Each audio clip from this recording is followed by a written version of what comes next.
Hi, I'm Mark Scherer. I'm the CEO and founder of Encompass Life and the host of the Encompassing Life Podcast. And today we have Carla Wainwright. And Carla is a women's midlife alchemist. And she was talking with me a few minutes ago about women exploring the second spring of their life and said that she was excited to talk about that on the show. So I'd like to hear what the second spring for women is. So, Carla, welcome to the show. Thank you, Mark. I'm thrilled to be here. You're welcome. And so you were talking about that you've been doing this for 20 plus years and Mhm. you've been in the healing field for a long time. You had a yoga studio for 22 years, is that correct? Correct? Yep. And you're in British Columbia Yes. and you lead classes for women and you work with nutritional, emotional component, specializing in women over 40 and or having them come into their power. Yes, absolutely. So we'll we'll get on about it, Carla. Let's hear what you got to say about it. Wonderful. So, yes, I call myself a midlife alchemist. And the reason I call myself that is, alchemy is the process, at least in medieval times, what they were trying to do was to turn base metals into gold. So, to take something ordinary and transform it into something extraordinary. And so, what I really feel as a midlife alchemist, I am supporting women who are 40 plus really navigate the transition of perimenopause and menopause into what I believe is the most powerful time of a woman's life. And the Taoists call this the second spring. So, this is really, transforming your life into gold, into those golden years. Right. And this the second spring is it actually comes from the Yellow Emperor. He I think it was like 3000 BC, and a lot of actually really important Taoist texts came from that time period, and from the Yellow Emperor. And in one of the books, it talks about how when a woman goes through menopause, she steps into her second spring. And what that means is that her life force energy that previously she would lose her sexual vitality and her powerful generative energy, she would lose that monthly through her menstruation.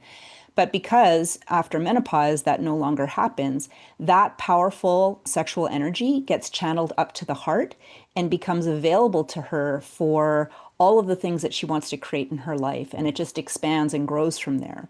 So it's really this incredible, powerful portal that women step through, but most women are actually realize that this is available to them. So it's almost like they're entering their muse state as well. Yeah, yeah, that. Yeah. Yeah. I know several women who, when they entered this particular time of their life, they took on mentoring, mentoring businessmen and bringing forth. Women have this creativity, like you were saying, like they're bringing forth life. So when they can change that to their spiritual knowing and bring forth spiritual ideas into the business world, those muses are highly sought after. Yes, yes, I would agree. And I love that you have women in your life that you know who are doing that. It's so important. And Yeah. yes, we just get access to that generative creative power that at one point could create life, really gets channeled into our bodies and becomes available to us in so many incredible ways. Yeah. So how did you get into this? So, like many people in the health field, my own healing journey really inspired me. So, I was trained, I have a background in the sciences, health sciences, and also in biology. I was trained as a wildlife biologist. And I did that work for many years, but I also embarked on my own healing journey to heal from some trauma that I'd experienced in my 20s, especially. And as I embarked on that journey, and I really, for the first time, saw the power of really connecting to the body and healing the body, it really just, I just ended up doing this entire detour and becoming so fascinated with how the body has is just so incredible in terms of the capacity to heal, the capacity to become more resilient, the capacity to just really become that inner guiding compass in our lives. Yeah. Because prior to that, I just sort of was like a walking, talking head on a disassociated body. I didn't really have a good Yeah. connection with my body like so many people. Mhm. And so in that healing journey, I discovered yoga, I discovered Tantra, discovered sexual awakening practices, homeopathy. I also became a homeopath. And I just was so excited by this work that it really became my new direction in supporting others in their own healing journeys as well. Beautiful. Yeah, so many. That's why I do what I do too. I had some tough things in childhood and things. And you're talking about the head being like a head walking around the head and the disassociated body. And when people have a trauma, a lot of time they'll leave their body and they can't, like the body can't take all that stuff. So they find a Yes. way to disassociate their feelings. I remember seeing Star Trek as a kid. You ever see Star Trek? Oh, yeah. Okay. Thank you, thank you, thank you, God, thank you, God. I remember seeing Mr. Spock, and I went, "That's the ticket. I'm going to be a Vulcan." And so, from the age of like 12 to 50, I did my best to be a Vulcan. By the time I'm 50, I'm having all kind of health issues. Can't sleep at night. I mean, a whole history, 2 divorces, and couldn't hug people, couldn't say the word love, and like wondering what's going on. I'm like, well, what's up with this Vulcan thing?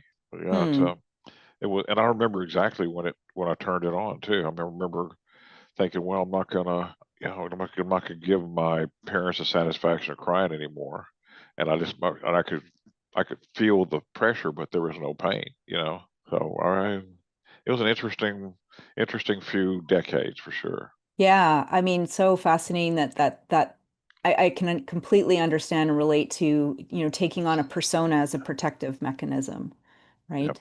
But it sounds like that, you were able to navigate beyond that and into the Yeah. work that you're doing now. And it's a way for people to survive. But then that's Absolutely. all they're going to do is just survive. They'll never really thrive. They'll never really be happy. They're always in a heightened state of anxiety and worry, and you know, and get people to come back in their body is a beautiful thing to see. It So is. so you do one-on-one coaching and retreats all all kind of things. So tell me a little bit about your methodology and your product. Yes, so absolutely I do one-on-one coaching, which is really, of course, like any one-on-one program, it's highly individualized and deeply supportive. And I use this idea of the sacred metabolism of really connecting with the physical body because this is an incredible temple we have and we do really need to support it. And as I know, like we're just in a profound state of health, most people today, Right. and need a lot of support and customized support and in terms of lifestyle. So all the components that go with that. And then I couple that with really the sacred piece as well in terms of different practices to engage the energy body to awaken the second spring. And even if she still is menstruating, to just begin to connect with that energy. And so the deep somatic healing, especially because so many people, women, have had trauma, learning to come back into their bodies and feel more. So, that is pretty much what one-on-one looks like. It's a very deep, very beautiful unfolding. My desire when I work with people is to really give them like a master's degree in their own health, right? So that they can walk away after our time together and really feel Yeah. empowered to take all of those pieces themselves and live their lives to the fullest and really Yeah. thrive. I do Self group coach. program. Pardon? Yes. Yeah. Take the tools and apply them for yourself as self coach and Yes, go to source for your answers. that's right. That's right. Yeah. I do group programs. I have a program called Feel Great in Your Body, which is a 12-week foundational program that includes, all kinds of information on metabolic health, principles of healthy eating, gut health, your biological clock, hormones, etc. Mm. That's a really wonderful program. And I love doing retreats. That's a passion of mine. I'm actually heading off in a couple of weeks to lead a retreat in Mexico.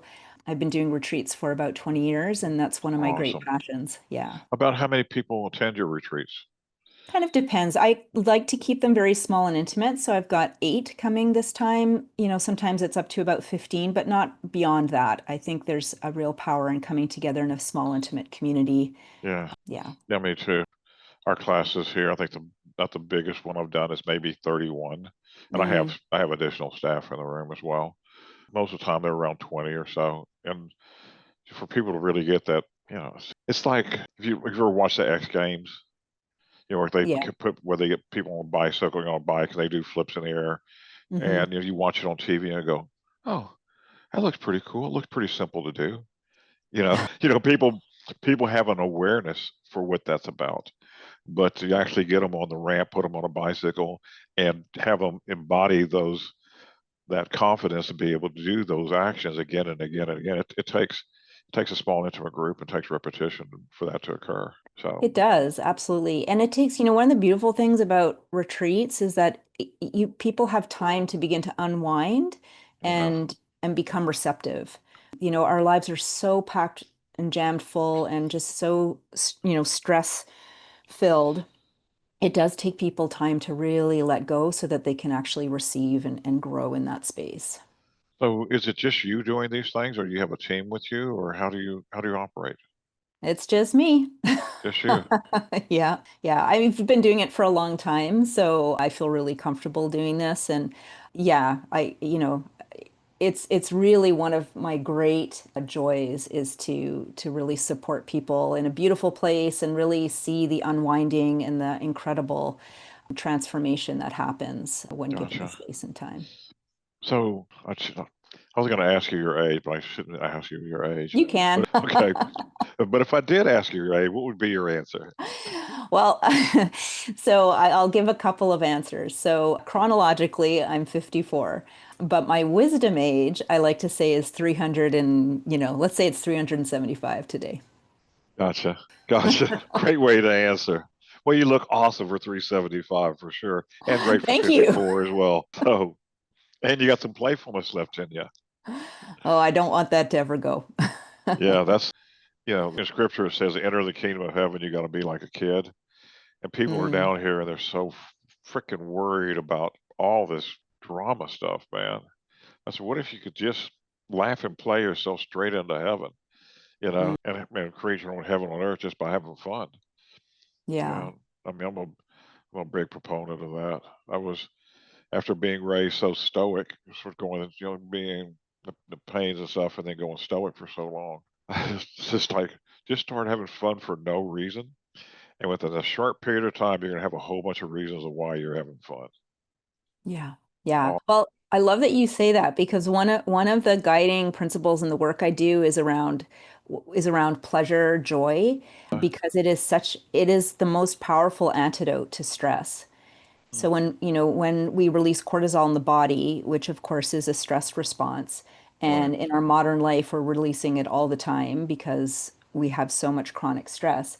The way that we actually get out of that is to bring in that antidote of oxytocin-rich experiences, so of joy, Uh, of pleasure, of connection, of fun, of all of those things. So, you know, and I think that we have to be really purposeful and intentional about bringing more of that in our lives because, like you just said, people are just stressed out and worried and, kind of captured by all of those kind of very heavy thoughts and weights of life. We have to be intentional to bring in the lightness, the joy, the pleasure, all of that. where do your clients come from? They come from all over. So, of course, I have a local community here, but I work with people internationally. So How I'm they happy find to out work with about you? them. Well, through podcasts like this. Yeah. And so through podcasts, through, some marketing. My favorite way, though, to connect with people, I love having conversations like this. I've always actually really kind of felt not a great affinity for, sort of typical marketing that, Uh, we do on social media and stuff. I like having conversations. I want people to, if they feel like an belong. energetic or heartfelt connection to me, then Yeah. that's the way I want to reach people is create that heart bond with somebody. Yeah. That's awesome. Yeah, that's ours. Most everybody comes in through word of mouth. Yeah. Yeah, I mean, it's just I didn't even have a website. I had people, clients from all over the world. So, it's like, Beautiful. I mean, what an incredible network that creates. yeah, somebody called me from South Africa. I'm like, how did you hear about me? Well, someone so from Houston, it's a friend of mine. They said they had, whatever. And I'm like, whoa, South Africa, Australia, New Zealand, UK, Russia. Where are y'all coming from? And I said, you know what? And then some of my clients asked me, how do we learn to do what you're doing? I said, well, I choose to know. No one's doing what I'm doing, as far as I can tell. So then Yeah. I started at university and started training people, and now we're growing. It's fun, and I get to do this because I'm having a blast doing the podcast.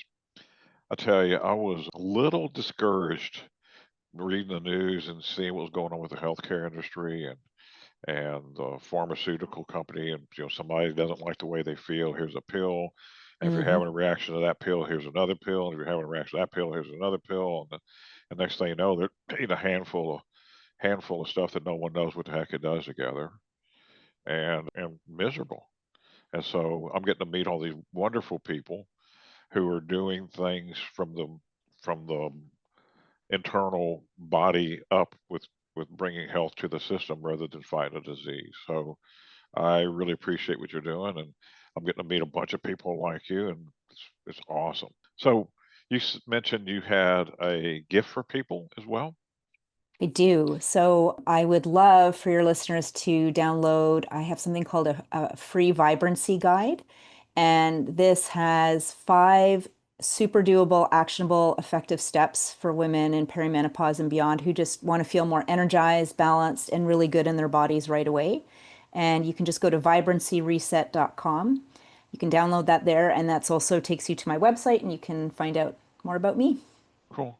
And so you recommend they do this to get in touch with you, or Yeah, they can do that and get in touch with me. And, I respond personally to every single email. I love connecting with people and finding out about their stories and, yeah, and just creating that beautiful network of support in any way that I can.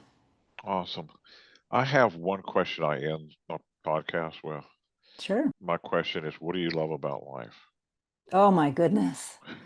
Simple question. What do I love about life? Oh my goodness.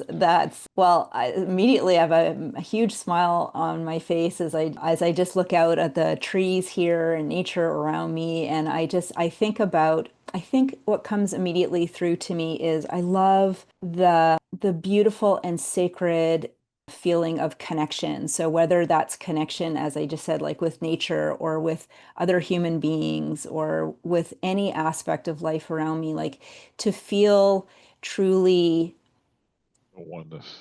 yeah, alive and embodied within myself. So, I mean, what I love about life is the opportunity to just really feel the essence of who I am when I really Yeah, make the point of making those connections. gotcha. Beautiful, Carla. Anything else you'd like to bring up with the listeners? I think I just want to really just encourage everyone to, never give up on yourself, even if you're feeling kind of low or your health isn't where you want it to be or you've got stuff going on.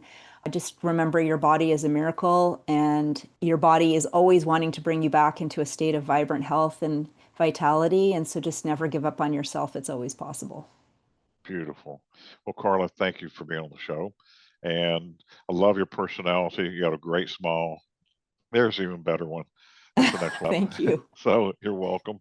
And I look forward to hearing more about your business in the future. Wonderful. Thanks again. You're welcome.